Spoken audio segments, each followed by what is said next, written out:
Hi, I'm Valerie Flynn. I'm an author, a podcaster, and a learner. I wrote a book with my writers group called Writers of Meaning, an anthology on community. And I have two podcasts. One is called Writers of Meaning. It talks about anything related to writers of meaning. And then the second one is my own personal learning journey, learning about other learners as well as momentum makers, teachers, creatives, and helpers. And that one's called Nara Fellowship. So I'm thrilled to be here with you today. Thank you. Hello, I'm John Guturilov from Melbourne, Australia. I own and operate Your Listener Counselling, host the Your Listener podcast, and write regularly and speak regularly on radio about psychology. I have a history of working with a broad range of clients and presentations with particular interest in trauma, relational concerns and habits.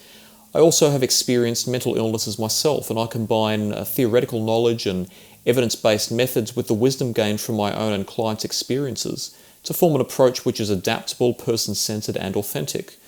On my podcasts, I discuss psychology, critical thinking and social affairs in a unique manner.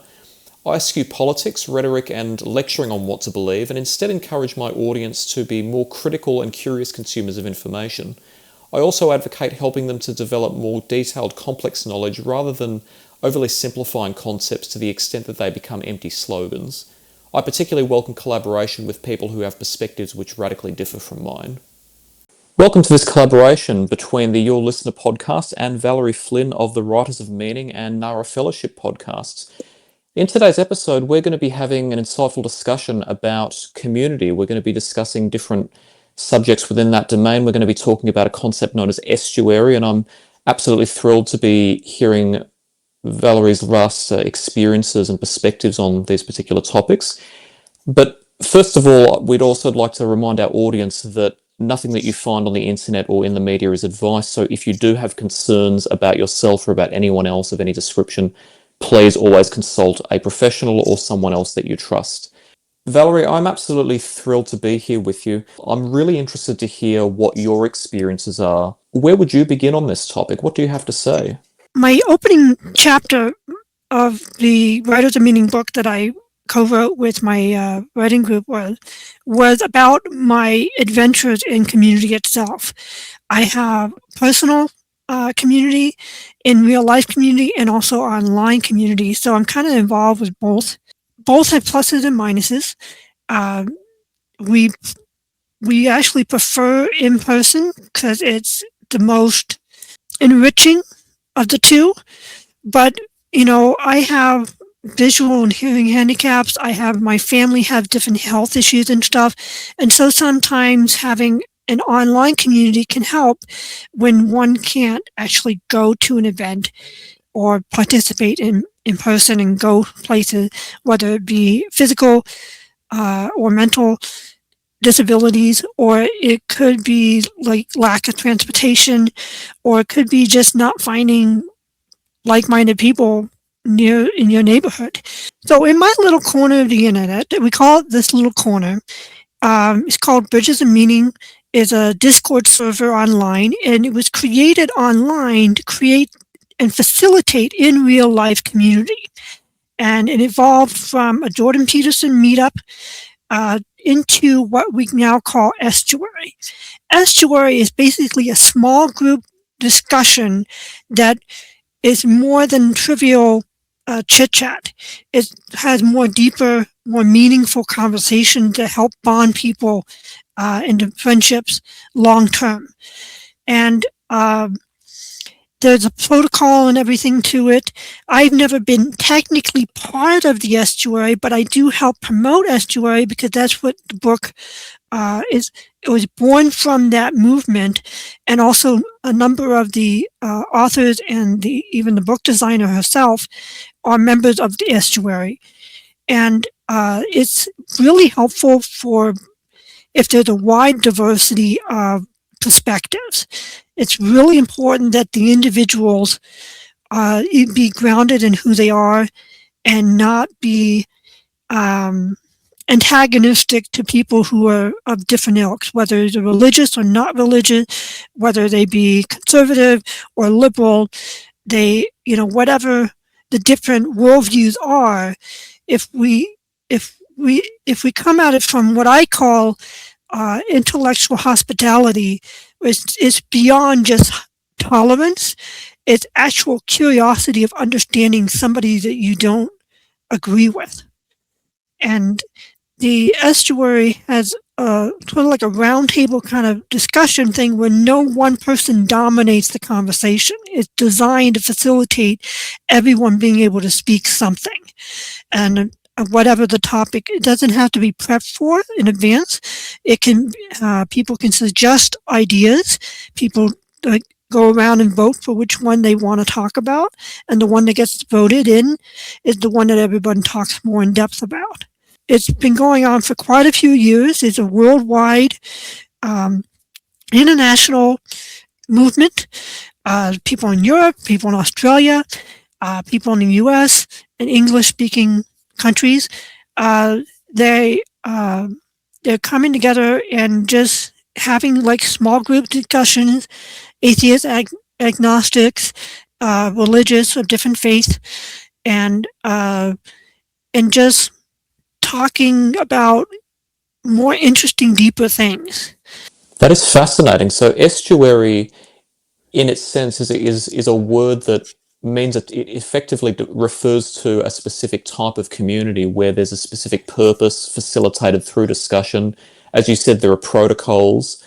It's not incidental in any way. It actually occurs through very deliberate actions of all the members with a very deliberate vision, much like words like congregation describe some people meeting for religious worship, or there are other types. Perhaps dance troupe might refer to people meeting for performing arts. Estuary is an intellectually hospitable group, and they're meeting for that purpose. If the online space is designed to, if that was designed to facilitate eventually some in-person presence as well, some real life presence. How has that happened over the years? Have there been individual estuary subgroups that have happened across the world, or has there been one in particular that meets internationally? How's that happened in the in-person domain? It's a very organic system. There's a website called estuaryhub.com, which is a place where people can go and find out if there's a local estuary in your area, and or you can volunteer to host an estuary and go through the minor training online for it. You become an estuary host, and there's estuary host training. It's more like a Zoom kind of call kind of thing.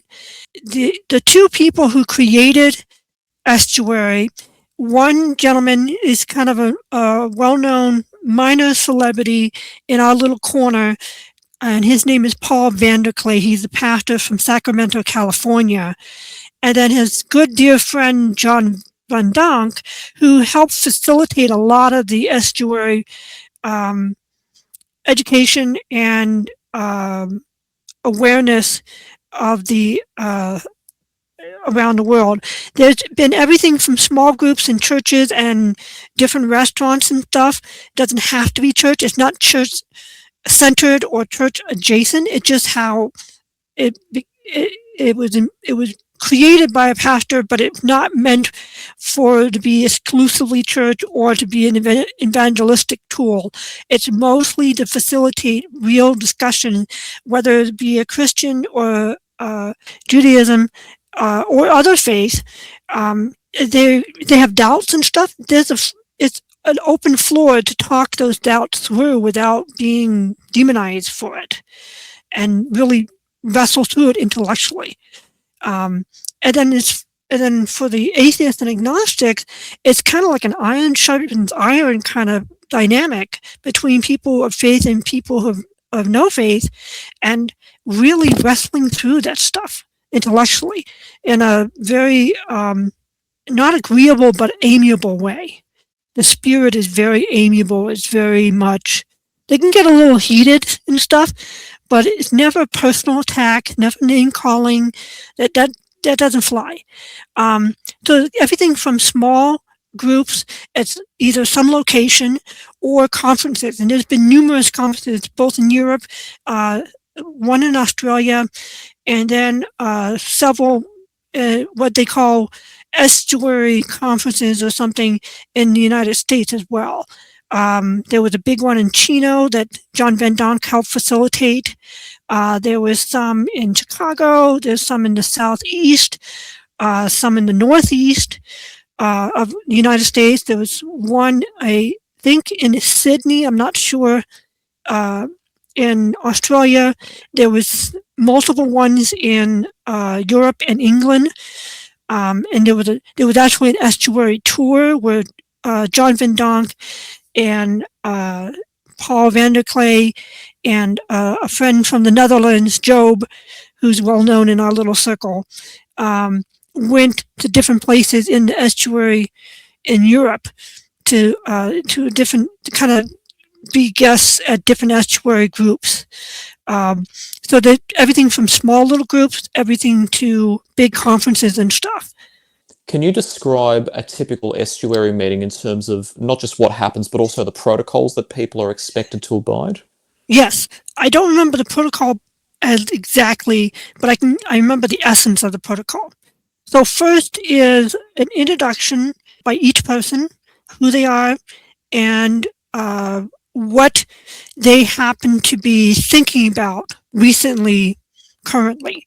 Like, it can be political, it doesn't have to be political. It could be like, so for me, I would introduce myself as Valerie Flynn. What I've been thinking about and learning about recently is humility and fame, and how that intersects, especially somebody in the creative world, is you want to be humble, but you also need to build a writer's platform or a creator's platform in order to make money in the industry. And how do you do that without, letting fame go to your head or the pursuit of fame corrupt you? And so that would be an example of something I could talk about in the introductory stage. And then after everybody has gone and taken a turn, everybody will take a turn introducing something they would like to talk about. And, I could talk about community. Like, I want to talk about the good and the bad aspect of communities. Peer pressure is a real thing. Everything from just bad negative stuff to addicts getting together to pursue their addiction to, organized crime. There's negative things about community as well that we need to be aware of, that we influence each other positively and negatively. That might be a topic example, and everybody takes a turn and talks about whatever it is they're thinking about, or think they would be a good discussion to think of for everybody to talk about. And then the next round, everybody would talk about, well, which of the topics stood out the most to them that they would like to talk about. And usually it's somewhere between 4 to 12, 13, 14 people in this small group. And then, and then someone's usually a leader. They call it the estuary leader, and they would help facilitate that. And then most people are pretty amiable and they're not voting for their own thing. They're like, that thing over there, that sounded really interesting. I'd like to dive into that. And whichever one got the most votes, that's the one that everybody talks about. I don't remember the actual details of discussion.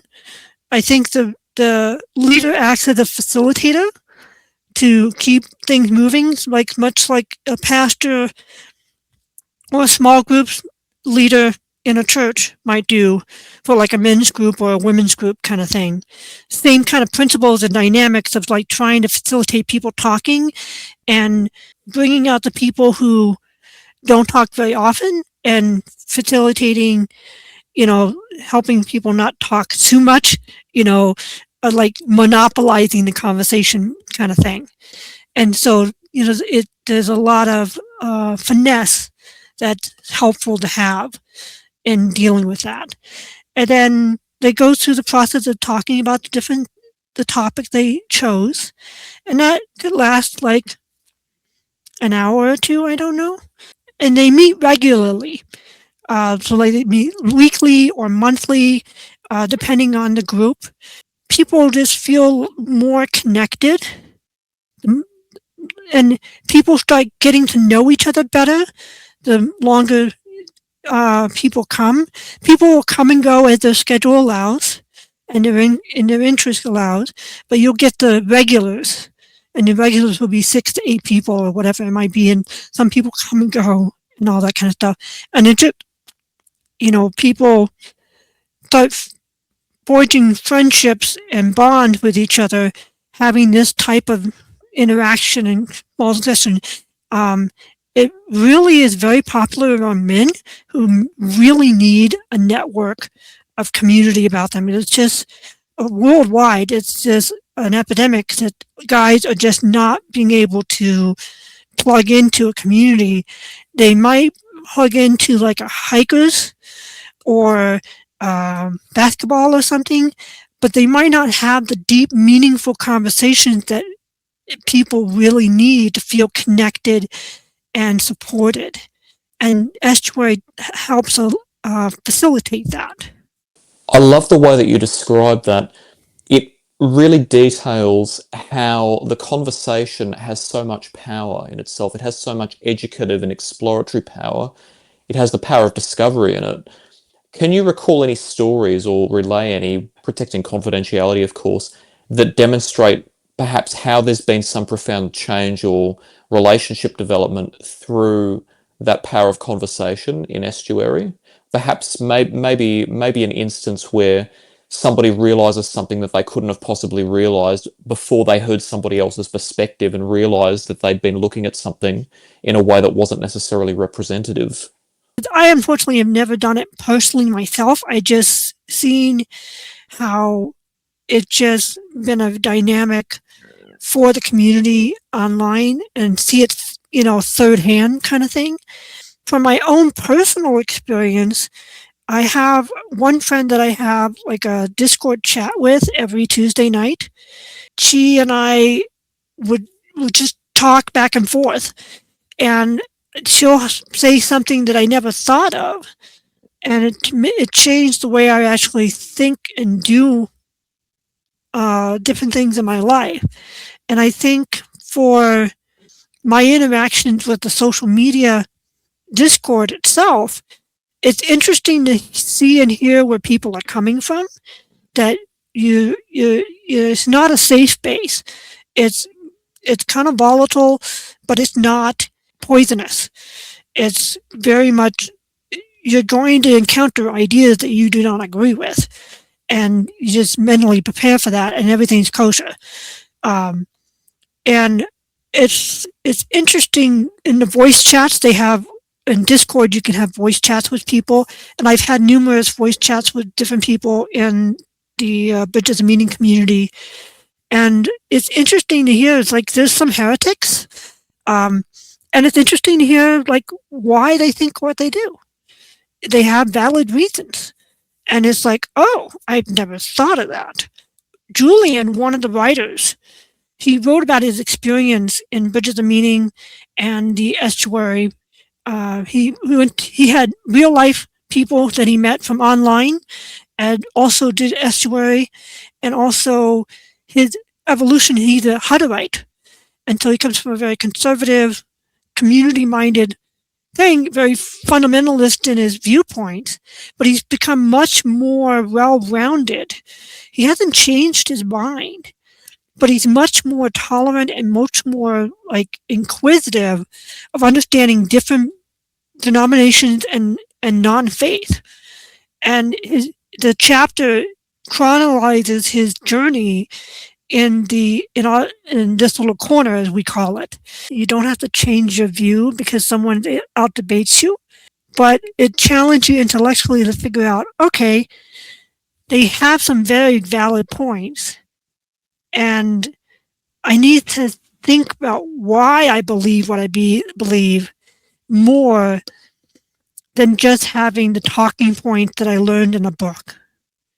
is really wrestle through this stuff, whether it be political or religious or philosophical or unrelated. Maybe it's a professional thing, like why to use different lights in a certain situation in production work. I don't know. Most of what we believe is highly distorted. Our minds are not perfect. Then they don't perceive reality perfectly.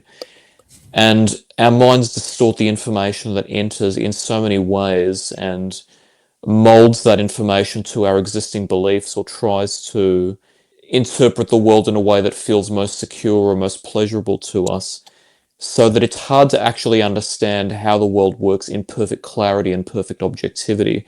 And all of us are subject to that flaw. We can't avoid it. It's part of being human. But the problem is also that there is a reality. It's just that it's hard to know all of it. In fact, it's impossible to know all of it. Reality still exists. It's just it's impossible to understand all of it because no one has the cognitive power to understand and be able to interpret every piece of information that comes in with perfect objectivity. It's impossible to actually become closer to the truth without interacting with other people regularly and with that same purpose that you've just described. Academia is nice. Perhaps it provides us with some key knowledge, but just reading books in and of itself isn't enough. They're a great way of imparting knowledge, but they're not interactive, and they still tend to, doesn't inherently have to be this way, but tend to, from what I've seen in academic literature, tends to be relatively overcomplicated and very short on explanation. More verbosity and description, less explanation, less exploration of mechanics, asking the whys of why things are the way they are, why the world is the way it is, why the world works the way it does, why people work the way they do. Only by being able to interact with people and asking difficult questions that are difficult because they're impossible to answer perfectly, but at least worth pondering. It's an essential element to trying to understand the truth more strongly. Without it, we lose something.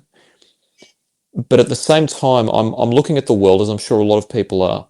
We see so many people who are fighting because of their disagreements. We see so many people in conflict, entire nations.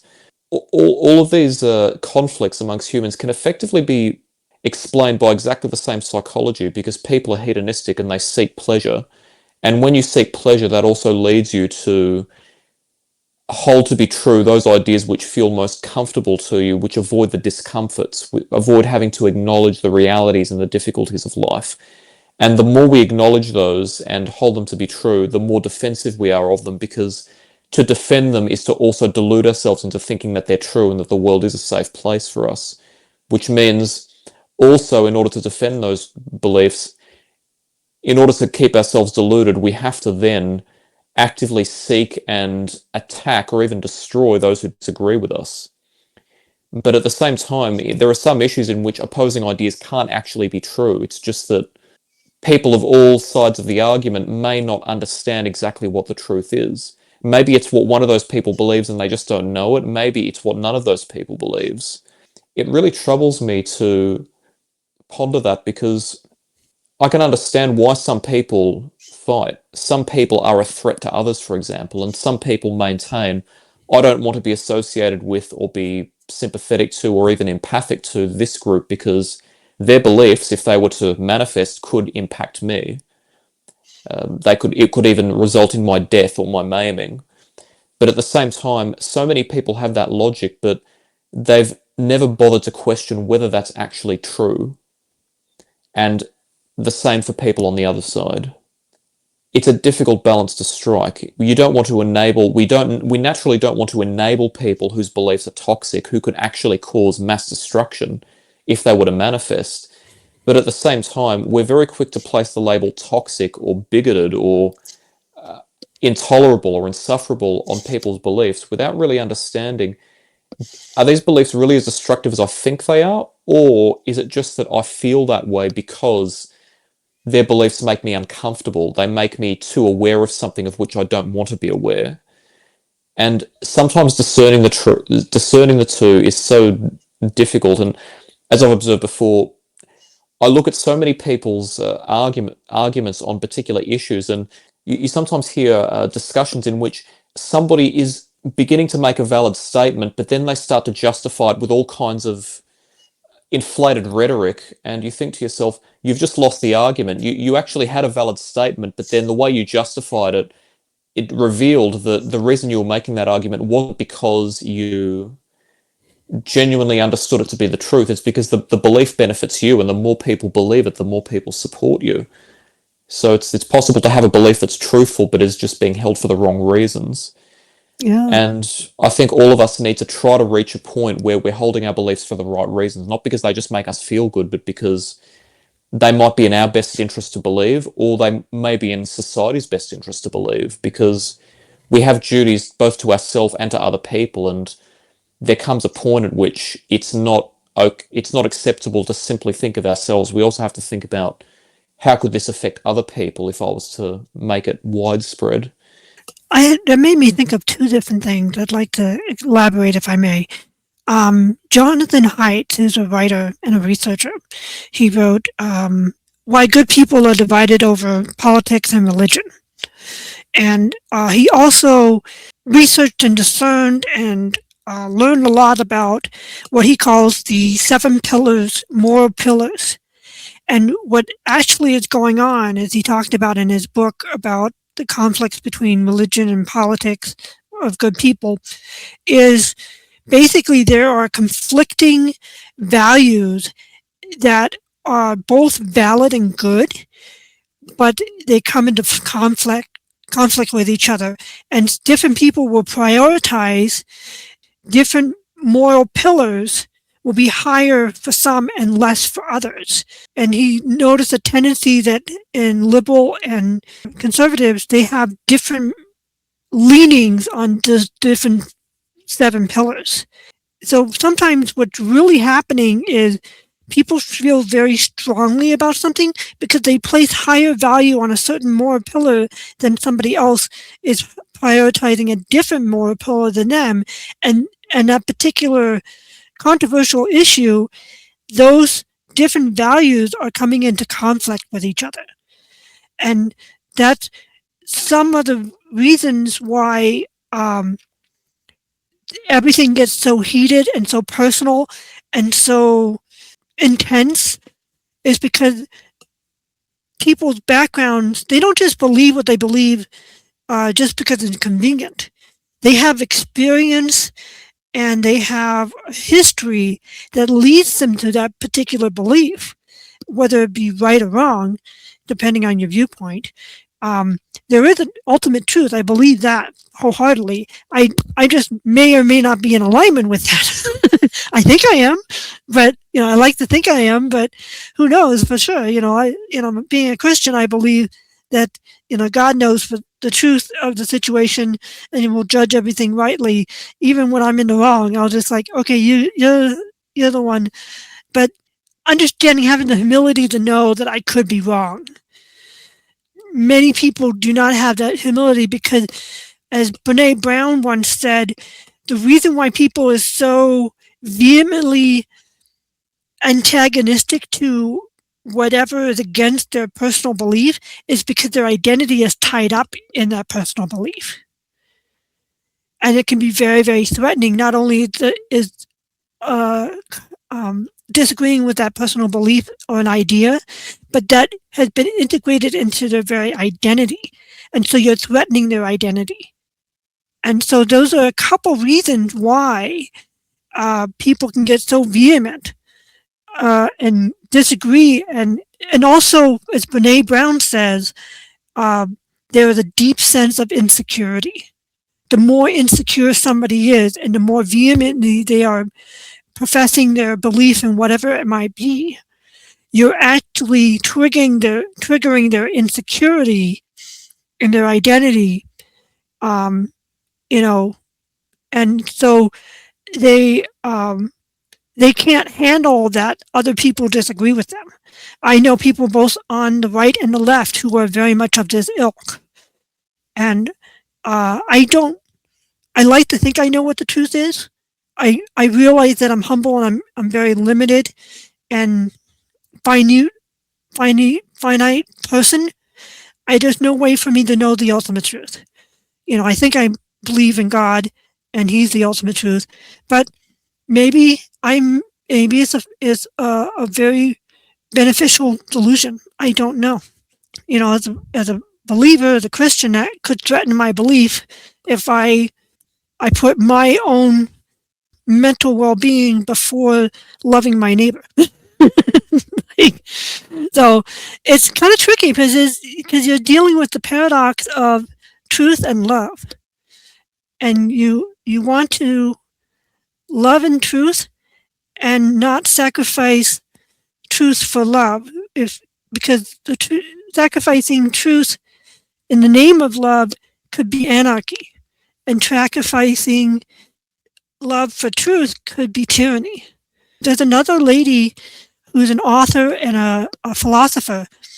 Her name is Esther Lightcap Meek, and she talks about loving to know. In cognitive science, there's like 4 types of P's of the different types of knowing there are.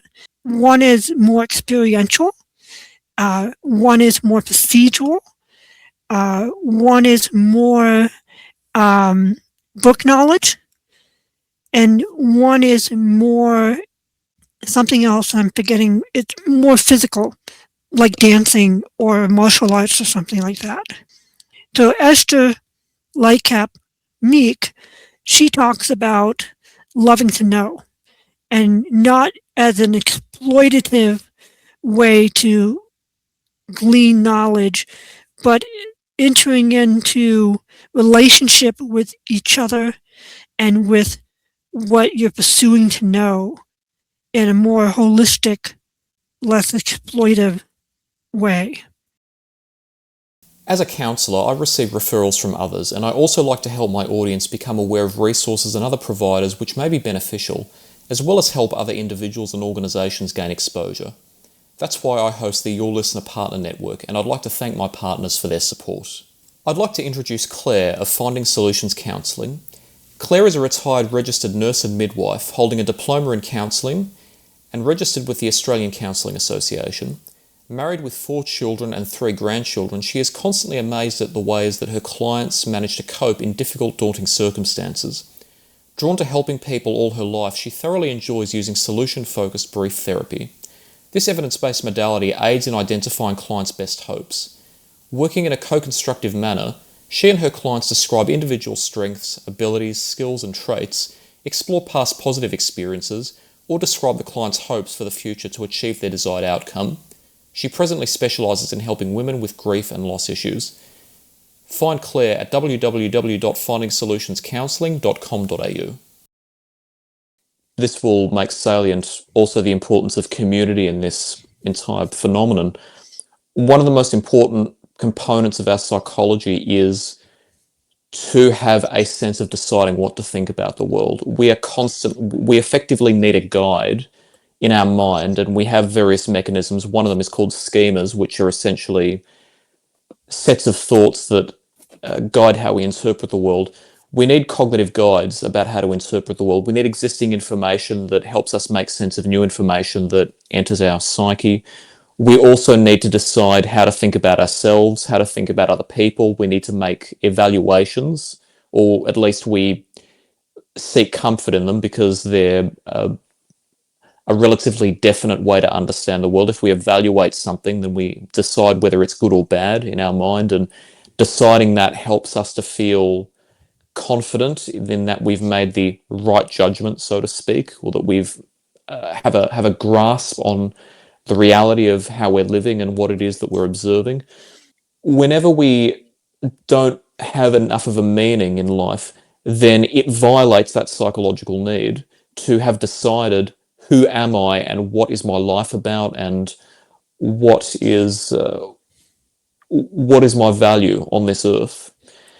And we can't develop this spontaneously. We have to develop it through experience, which is why people develop beliefs through their life experiences. That's why their background is so important, because when we enter the earth, we do have predispositions, but at the same time, we have to develop a lot of these thoughts and a lot of these schemas and these cognitive mechanisms to understand the world through experience and being taught, especially by our primary caregivers. So that explains why people from different backgrounds tend to have different beliefs, and often people with certain types of belief tends to have certain types of background, because nature or God effectively bring us onto the earth assuming, unfortunately it's not a true assumption, but assuming that we will always have the right guidance. But then some people have the wrong guidance and perhaps end up traumatized or end up suffering severe mental illness as a result of being taught the wrong ideas. So, for example, people who lack secure relationships with their caregivers may suffer attachment trauma later and may have trouble having relationships with other people that operate smoothly because they haven't been taught fundamental relationship skills that can only be learnt through experience. Thankfully, through various types of psychotherapy, we can actually teach those people the skills in their adult life. It's difficult, but it's certainly possible. But we have to understand that we're not bigger than or more wise than Mother Nature or God. Like our minds and bodies work the way they're designed to work. We have to be sympathetic to them. We can't just expect that we can treat them however we want and then expect to function perfectly. I am friends with liberals and moderates who vehemently disagree with me, and I vehemently disagree with them, but I love them and they love me. We've been friends for over 10, 15 years, and we can coexist. Sometimes they have their little political channel on a little private social media Discord, and they get at it, and I'm like, I can't look at that right now. I can't deal with this. I love them. I respect them. I get where they're coming from. I just vehemently disagree with them. I have the opposite of most people is I'm constantly involved with different communities that I disagree with them on a fundamental level of different things. I'm a conservative with libertarian leanings, and I'm high in openness, which means I'm drawn to more creative stuff. And people who are involved with creative stuff tend to be high in openness and tend to be more liberal. And so I am always constantly in a camp that I don't agree with and they don't agree with me. And so, it's like I want to retreat sometimes and find like-minded people. And I I think I need that, but I also need to keep my friends and coexist with them and understand the relationship is more than just the politics. When is that right and when is that wrong? What to be in a society, be in community with people you disagree with, whether it be your family members or your network of friends or a group that tends to be more conservative or liberal than you happen to be, but you really love the people. Is that good for us? Is that bad for us? Or is it kind of a mix of both? That's an excellent question. And to answer it, statistically speaking, I would say people generally need to interact with people different from them a lot more, like significantly more than they already do, because we tend to already gravitate towards people who are like us. And being around people who reflect the ideas which we already hold to be true simply confirm them, but not because of evidence. It confirms them through bias. It's healthy for people to deliberately seek conversation with people who disagree with them. In fact, trying to find people who are the most divergent from them as they possibly can be, and ask them thoughtful questions about how they arrived at their worldviews, and ask them existential questions as well. When does it start to become bad? I think natural law says that.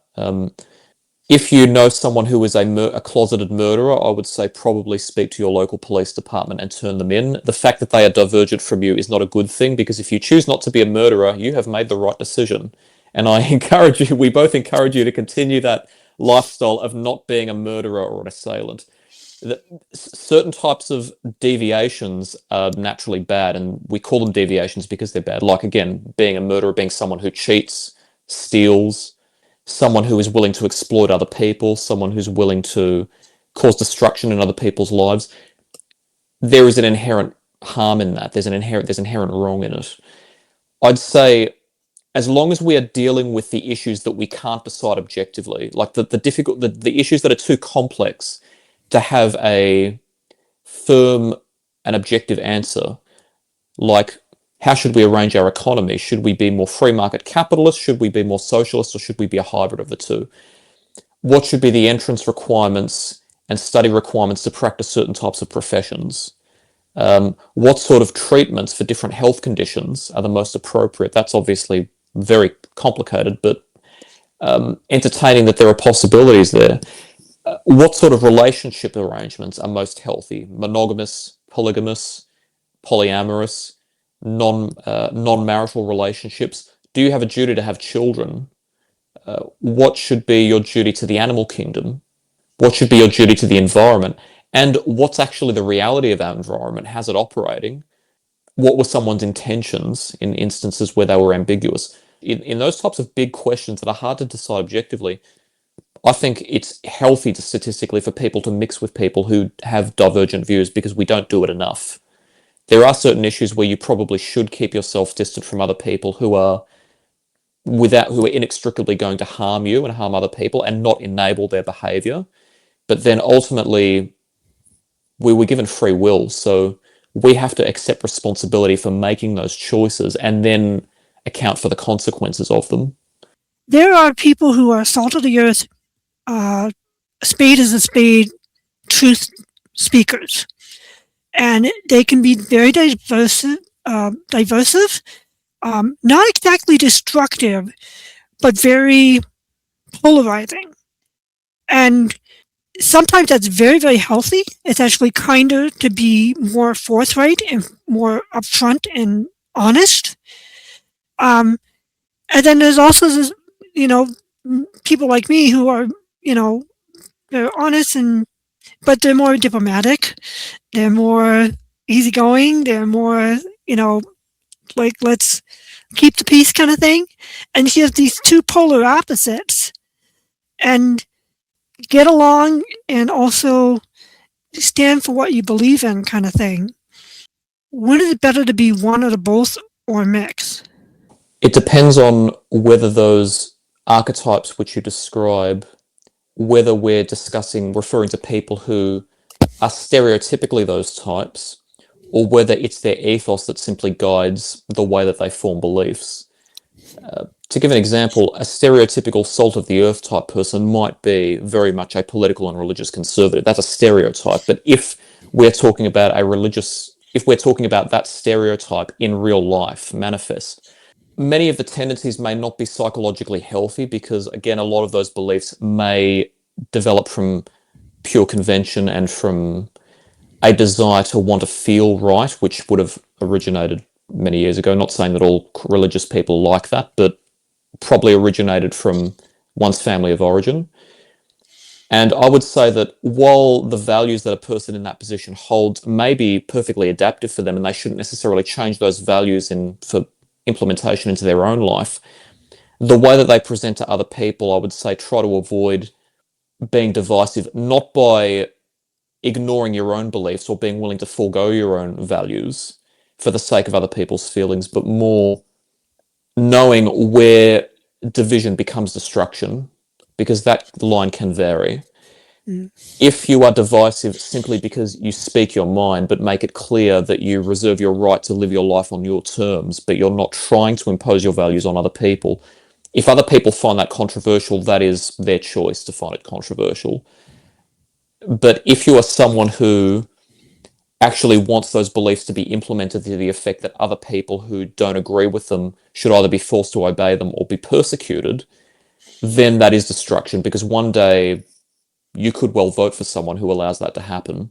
And then while you still have the natural right to own those beliefs and believe in them and live your life according to them, as I said, there comes a point at which it starts to cause harm to innocent people.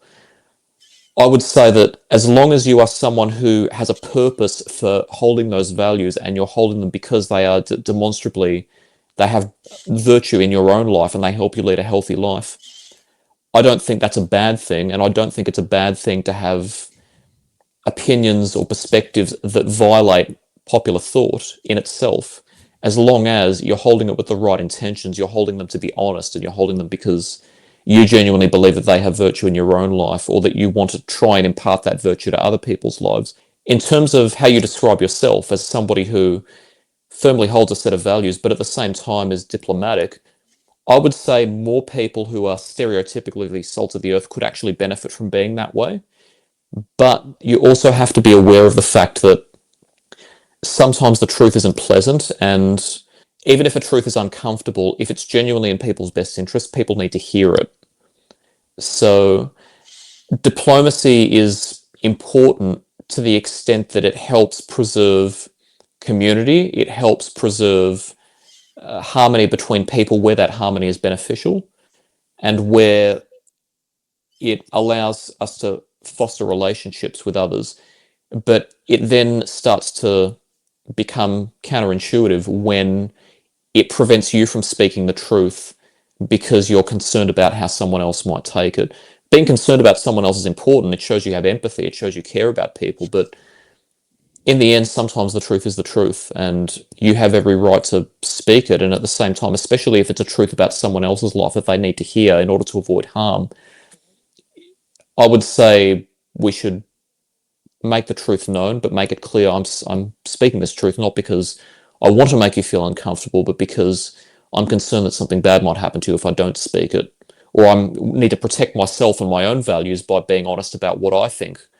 That's very helpful. I tend to be more conflict avoidant, but sometimes I'm like with my geek friends. We call ourselves the Geek Family Night, and there's a bunch of geeks involved with sci-fi stuff and role-playing games and all that kind of stuff. And we're sitting around having dinner, and something political or some other controversial topic comes up, and it kind of ebbs and flows and goes away. And I never know right in the moment if I'm actually being conflict avoidant or just going with the flow of the spirit of the evening kind of thing, or if I should have spoke up. So I think I sometimes wrestle with the opposite perspective: is am I speaking up to speak truth, or am I speaking up because I'm bothered and irritated by what they just said? And I don't know how to always judge that in the moment. Do I say something or not say something? I don't know. Absolutely. And the fact that you're thinking about that purpose that you have for speaking the truth as you see it shows that you have empathy, and that's an important component of being human. We all need it. If we lack a lack of empathy will cause destruction between relationships. It can also destroy entire societies if it's widespread enough. At the same time, you need to each person has to decide for themselves what their threshold is. You're not obliged to necessarily say something, but at the same time, you also have to account for the consequences of not saying it. At the same time, you may have a right to say something, but you also have to account for the consequences of saying it. And there are plenty of statements that need to be made, but I understand why people choose not to make them, because the zeitgeist and popular thought will effectively persecute them for stating what they believe to be the truth, and they have a valid reason to believe it's the truth. So the great existential problem is that we're the only ones who can truly account for the consequences of our actions. So we have to decide, what are we willing to do? What consequences are we willing to tolerate? I know sometimes if we suppress what we think, it can be very damaging for us, mentally speaking. It's like I grew up in working in media production for 30 years, and we were conservatives in a very liberal perspective, and people were always bashing conservatives and Christians and stuff for decades. And, we kept quiet about our faith and our beliefs. And with my group of friends, I've become more outspoken and more forthright in what I think.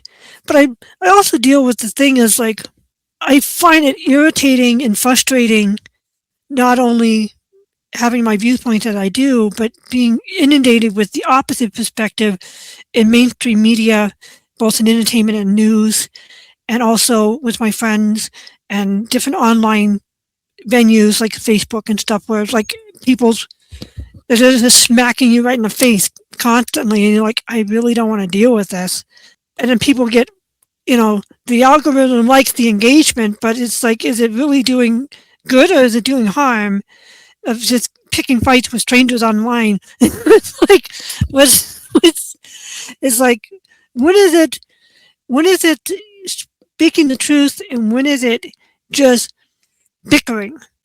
I would say the initial reaction that you describe of being bothered by what you see doesn't necessarily indicate that you have the wrong intentions or that you're bickering. What we have to understand is that, again, one of our fundamental psychological needs is to have a sense of assurance, and that's why belief systems evolve, because they provide us with a sense of security. If I believe this, then I'll have a sense of what's right, I'll have a sense of what's wrong, I'll know about the world in a more definite sense than I would otherwise have. I can feel confident within myself. Not to say that they're the wrong intentions, but that's how our minds tend to work. So anything that potentially violates that sense of security, that sense of confidence, by presenting an opposing belief, the reaction that we have is practically autonomic in terms of the nervous system and the cognitive response. I wouldn't say that responding to that by speaking an opposing view is necessarily bickering, as long as one is aware of, again, the purpose of it. The initial reaction may be what you notice, but just because you have the reaction, it doesn't mean that your purpose is not righteous. It just means that your mind has become accustomed to thinking in a certain way so that violations of it can feel uncomfortable. But as long as you don't take that reaction on face value and you analyze and reflect on, why am I speaking what I'm speaking, and am I doing this because I genuinely believe, it respects both my rights and other people's rights, and because even I may believe that other people would benefit from hearing this, then there's no problem with that in the realms of human existence. Because remember that all of us are human, we are imperfect, we are trying to make sense of a complicated world. And if we set a precedent, and this is one of those examples of asking ourselves what would happen if we extend the precedent of this decision, if we set a precedent that only certain people are allowed to speak and that certain people with certain types of beliefs don't have the right to speak, then if we extend that, eventually it's going to result in the truth being suppressed. It already has in the world, all over the world, and always, and throughout history it always has. So Valerie, as we've discussed, there is so much virtue in community, we really can't function without it. We see how much benefit people obtain from being with people from the same background, people of different backgrounds, having conversations, and having conversation as an educative goal. It does so much, it's so powerful, and that's why it can't be said often enough that we should encourage people to connect with one another in real life if possible, and have as many conversations as they can, explore uncharted territories, become familiar with other people, and enjoy the virtue of being alive with other people.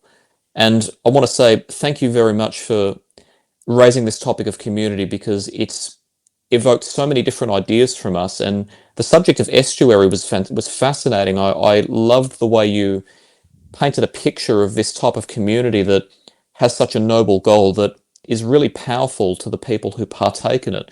So thank you very much for this opportunity. It's been wonderful.